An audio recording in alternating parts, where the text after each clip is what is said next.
اور اس سے پہلے کہ تحریر شدہ اس طلاق نامے کے ساتھ ہی ختم ہو گیا تھا، مگر یہ ایک اور اتفاق تھا کہ امامہ نے ان کی بات مکمل طور پر سنے بغیر فون بند کر دیا۔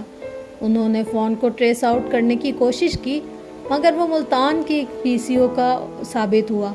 سالار ایک ہفتہ بعد واپس امریکہ جانے والا تھا اور انہوں نے اس ایک ہفتہ اس کی مکمل طور پر نگرانی کروائی۔ وہ ملازموں کو ہدایت دے چکے تھے کہ کسی کا بھی فون آئے وہ کسی بھی صورت سالار سے بات نہ کروائیں، چاہے وہ فون کسی مرد کا ہو یا عورت کا، جب تک وہ خود یہ نہ جان لے کہ وہ فون کرنے والا کون تھا۔ ملازموں کو بھی وہ سختی کے ساتھ منع کر چکے تھے کہ وہ سالار کو امامہ کی اس کال کے بارے میں نہ بتائے۔ ایک ہفتے کے بعد جب سالار واپس امریکہ چلا گیا تو انہوں نے سکھ کا سانس لیا۔ سر پر آئی ہوئی آفت ایک بار پھر ٹل گئی تھی۔ سالار کی واپسی کے چند ہفتے بعد انہیں ایک لفافہ موصول ہوا۔ امامہ نے لاہور پہنچنے کے بعد وہ موبائل بیچ دیا تھا، وہ اسے واپس نہیں بھجوا سکتی تھی، اور سالار کی وفات کے بعد اب یہ امکان نہیں تھا کہ کبھی اس کے ساتھ آمنا سامنا ہونے کی صورت میں وہ اسے وہ موبائل واپس دے سکے گی۔ اس نے موبائل بیچنے سے ملنے والی رقم کے ساتھ اپنے پاس موجود کچھ اور رقم شامل کی۔ وہ اندازاً ان کالز کے بل کی رقم تھی جو 2.5-3 سال پہلے سالار نے ادا کیے ہوں گے، اور چند دوسرے اخراجات جو اپنے گھر قید کے دوران اور وہاں سے لاہور فرار کے دوران سالار نے اس پر کیے تھے۔ اس کے ساتھ سکندر عثمان کے نام ایک مختصر نوٹ بھجوایا، ٹریولرز چیک۔ اس کے سر پر موجود اس آدمی کا قرض بھی اتر گیا تھا۔ اس رقم اور اس کے ساتھ ملنے والے نوٹ سے سکندر عثمان کو تسلی ہو گئی تھی کہ وہ دوبارہ اس سے رابطہ نہیں کرے گی، اور یہ بھی کہ اس نے واقعی ان کی بات پر یقین کر لیا تھا۔ ملتان سے بی ایس سی کرنے کے بعد وہ لاہور چلی آئی تھی۔ اسے گھر چھوڑے 3 سال ہونے والے تھے، اور اس کا خیال تھا کہ اب کم از کم اسے تلاش نہیں کیا جائے گا جس طرح پہلے کیا جا رہا تھا۔ اگر کیا بھی گیا تو صرف میڈیکل کالجز پر نظر رکھی جائے گی۔ اس کا یہ اندازہ صحیح ثابت ہوا۔ اس نے پنجاب یونیورسٹی میں کیمسٹری میں ایم ایس سی کے لیے ایڈمیشن لے لیا تھا۔ اتنا عرصہ گزر جانے کے بعد بھی وہ بے حد محتاط تھی۔ یہ لاہور تھا، یہاں کسی وقت بھی کوئی اسے پہچان سکتا تھا۔ ملتان میں وہ صرف چادر اوڑھ کر کالج جاتی تھی۔ لاہور میں اس نے نقاب لگانا شروع کر دیا تھا۔ لاہور میں دوبارہ واپسی کے بعد وہ ڈاکٹر سبت علی کے ساتھ نہیں رہی تھی، وہ سعیدہ ماں کے پاس رہنے لگی تھی۔ سعیدہ ماں سے اس کی پہلی ملاقات ڈاکٹر سبت علی نے ملتان جانے سے پہلے لاہور میں کروائی تھی۔ سعیدہ ماں کے بہت سے عزیز و اقارب ملتان میں رہتے تھے۔ ڈاکٹر سبت علی امامہ کو ان سے آگاہ کرنا چاہتے تھے تاکہ ملتان میں قیام کے دوران کسی بھی ضرورت یا ایمرجنسی میں وہ ان کی مدد لے سکے۔ سعیدہ ماں ایک 65-70 سالہ بے حد باتونی اور ایکٹیو عورت تھی۔ وہ لاہور کے اندرون شہر میں ایک پرانی حویلی میں تنہا رہتی تھی۔ ان کے شوہر کا انتقال ہو چکا تھا، جبکہ 2 بیٹے بیرون ملک تعلیم حاصل کرنے کے بعد وہیں مقیم تھے۔ وہ دونوں شادی شدہ تھے۔ ان کے بے حد اصرار کے باوجود سعیدہ ماں باہر جانے پر تیار نہیں تھی۔ ان کے دونوں بیٹے باری باری ہر سال پاکستان آیا کرتے اور کچھ عرصہ قیام کے بعد واپس چلے جاتے تھے۔ ڈاکٹر سبت علی سے ان کی قرابت داری تھی، وہ ان کی کزن ہوتے تھے۔ ڈاکٹر سبت علی نے امامہ کے بارے میں پہلے ہی سعیدہ ماں کو بتا دیا تھا، اس لیے جب وہ ان کے ساتھ ان کے گھر پہنچی تو وہ بڑی گرمجوشی سے اس سے ملی تھی۔ انہوں نے ملتان میں موجود تقریباً اپنے ہر رشتہ دار کے بارے میں تفصیل اس کے گوش گزار کر دی تھی، اور پھر شاید اس سب کو ناکافی جانتے ہوئے انہوں نے خود ساتھ چل کر اسے ہاسٹل چھوڑانے کی آفر کی، جسے ڈاکٹر سبت علی نے نرمی سے رد کر دیا تھا۔ نہیں آپا، آپ کو زحمت ہوگی۔ ان کے بے حد اصرار کے باوجود وہ نہیں مانے تھے۔ بہتر تو یہ ہے بھائی صاحب کہ آپ اسے میرے بھائیوں میں سے کسی کے گھر ٹھہرا دیں، بچی کو گھر جیسا آرام اور ماحول ملے گا۔ انہیں اچانک ہاسٹل پر اعتراض ہونے لگا۔ پھر انہوں نے ہاسٹل کی زندگی کے کئی مسائل کے بارے میں روشنی ڈالی تھی، مگر ڈاکٹر سبت علی اور خود وہ بھی کسی کے گھر میں رہنا نہیں چاہتی تھی۔ ہاسٹل بہترین آپشن تھا۔